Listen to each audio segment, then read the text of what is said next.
ഏകദൈവത്വം, പ്രവാചകത്വം, പരലോകം, പൂർവവേദങ്ങളിൽ.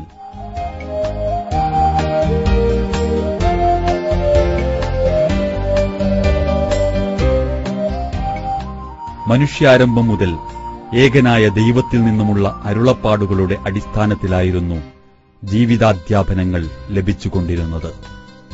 കാലക്രമേണ ദൈവികാധ്യാപനങ്ങൾ വിസ്മരിക്കപ്പെട്ടു. വിസ്മരിക്കപ്പെട്ട അധ്യാപനങ്ങൾ ഓർമ്മിപ്പിക്കുവാൻ പ്രവാചകൻ ആഗതനായി. വന്ന പ്രവാചകനെ അംഗീകരിച്ചവർ ഒരു പ്രത്യേക സമൂഹമായി.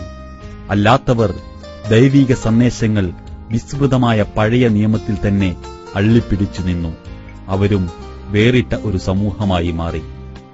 പുതിയ ഒരു മതം സ്ഥാപിക്കുകയല്ല, മറിച്ച് മുൻകാല പ്രവാചകന്മാർ കൊണ്ടുവന്ന അധ്യാപനങ്ങളെ ജനങ്ങൾ മറക്കുകയും അവഗണിക്കുകയും ചെയ്തപ്പോൾ അവയുൾക്കൊള്ളുന്ന സമ്പൂർണ്ണ ദൈവിക വ്യവസ്ഥ ജനങ്ങളെ പഠിപ്പിക്കുവാനും സ്ഥാപിക്കുവാനുമാണ് മുഹമ്മദ് നബി നിയോഗിതനായത്. ദൈവത്തിന്റെ ഏകത്വം, പ്രവാചകന്മാർ, മുഹമ്മദ് നബി, പരലോകം എന്നീ വിഷയങ്ങളിൽ വിവിധ വേദങ്ങളും മതഗ്രന്ഥങ്ങളും പറയുന്ന വചനങ്ങൾ ക്രോഡീകരിച്ച് ചാർട്ടുകളാക്കി ഈ സ്റ്റാളിൽ പ്രദർശിപ്പിച്ചിരിക്കുന്നു.